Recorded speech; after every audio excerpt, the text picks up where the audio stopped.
show for today.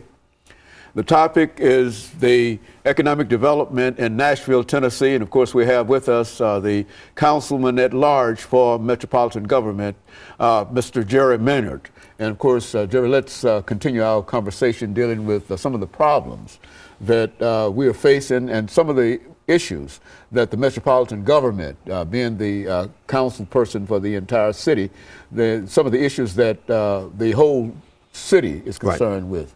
Well, what we have to do, and I appreciate it, Dr. Haney, for this opportunity to be on your show. Let's start with education. Economic development starts in pre-K. We understand that our students, if they have pre-K, is that they have a better opportunity to not only graduate from high school, but to perform at a level and a standard higher than what we're performing now. Pre-K works. We have to have full funding for pre-K throughout the entire state of Tennessee. Right now, we have pre-K in pockets of Tennessee. We need to have pre-K funding, pre-kindergarten funding for all students to have access to pre-K so that we know that if you do have access to pre-K, students are going there, they're going to perform better in high school, middle school, and elementary school. So first of all, economic development starts in pre-K. Second, we got to make sure that our schools are not only there with police officers in there to discipline people, we got to show that it's an opportunity of hope, of dreams, where you can have your dreams fulfilled, because education is important, not only for you to get a high school degree, but rather it will be the key to unlock the door to opportunity in the global economy. We've got to make sure that our schools are better. We got to make sure that our expectation levels are higher. We got to make sure that we have teachers who truly care about students and their well-being, and we got to make sure that the parents care. Education, Doc, starts in the home. We got to make sure that parents understand how important education is, and that even though you're in public school and it's free, it ain't free. It means that you have to give, sacrifice, you got to participate. You got to make sure that the parents are participating and have accountability, not only from the student, but also the parent of the student, that they will do the best they can in education. Our job as elected officials is to make sure they have the resources and the tools and the environment by which they can then teach, not to some test, but teach, right, to the highest level and expectation we can have for our students. After that, we then have to do something that we have not been doing.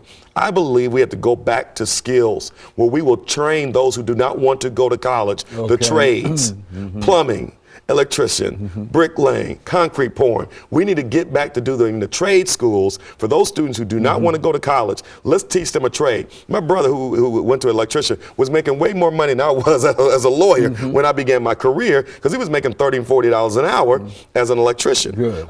There's good money to be made and a good career, so we have to make sure we teach the trades as well. Then we have to create an economic environment where we have economic opportunities for all, no matter what side of town you live on. We cannot just do economic development downtown. We have to do economic development in South Nashville, East Nashville, North Nashville, and Antioch. What do I mean by that? We have to have private investment and public investment going to and create an environment and jobs so that we can have economic development everywhere, so that everybody has an opportunity. And we haven't seen that. We haven't seen economic investment in North Nashville and in South Nashville the way we need. So as a Metro Council person, I'm fighting hard to make sure that we get economic development, job creation in the areas and pockets of the city that have been ignored. You know, as a matter of fact, some of the areas that you pass through, there's almost some kind of disconnect between that particular area, those areas, and some of the other parts of the city. Is this really a part of the city of Nashville? The question might be raised when you look from one side to the other. There's such a discrepancy. Do you find that as a councilman? Let me tell you this. As an entrepreneur, let's say I'm an entrepreneur, right? Because we understand that jobs are created by two ways. One, you can have public jobs, or you can have the private sector jobs. If I'm an entrepreneur, where am I going to take my money? Where am I going to take my investment and invest? If I go to a certain area of town that's blighted, the sidewalks are crumbling, the houses are crumbling, the utilities are crumbling all around, I may not take my money to invest because, wow, there's so much dilapidation. If I go to an area where the government has made sure that everything is right, innovative, the latest and the greatest, then I will take my investment dollars there. A lot of time, private investment will follow public investment. We have not had that public investment in areas of North Nashville, Antioch, and South Nashville that we've had in downtown, East Nashville, and other areas. So what we need to do as a government is create an environment where private investors will come into an area to create the jobs, right, that will then create the the housing, create like all of the grocery stores and cleaners and everything. So you create a community that someone wants to go and live. And school systems are part of that as well. Okay. I'm not going to move to an area of the city where the school systems are bad. So we got to make sure that the school systems are good all over the city. That's how you get economic development all over the city and the county. You know, quite recently, I think the one of the unions in Nashville complained about the inability for local people to find jobs on one of the largest construction projects that we have in Nashville. Now, what's with that situation? I mean, that's a great question. It's called the Music City Center and is the largest public investment in the history of Davidson County. We are building the largest convention center in the state of Tennessee.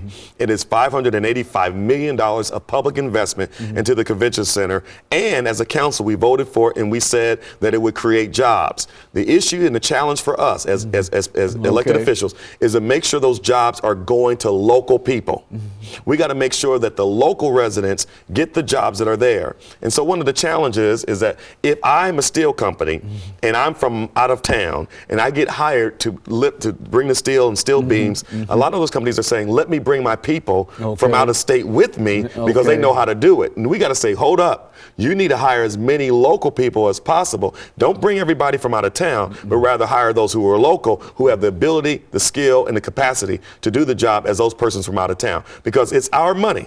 All right, it is. And so we need to make sure that our people, we also have to do something that we've already done. That's create a workforce development. Workforce development is part of our Music City Center development, where we work with the Urban League, where we work with Jump, we work with other organizations to say, let's bring in unskilled labor. All right. And let's develop them to get them a skill and a trade so that they then can qualify for a job at the Music City Center. A lot of applications are being made, but they don't have the skills. So the workforce development, which the Black Caucus of the Metropolitan Council, we worked hard with the mayor to get a workforce development system in place to help train those persons so they can qualify for jobs with the Music City Center. But in the meantime, they have to have the skills in order to train, and so that goes back to education again. That's correct. And it also gives the city an opportunity to become involved in that kind of training as well. That's right, exactly. Okay. For persons who may have fallen through the cracks, who gets a second chance through this workforce development system. Very good. And of course, we after this second commercial break, we'll have about 10 minutes to come back, and we'll give you an opportunity to further elaborate upon some of these things and perhaps say something about the national administration. I know the last time that you were here that we talked about President Obama. President Obama. Right. And I think when I said that's the national administration to me at this particular time. And so when we come back, we'll try to elicit from you, because I know that you are a great supporter. Right. And you played a significant role in his early efforts to become president. And of course, we'll be back with our audience following this very, very short commercial break.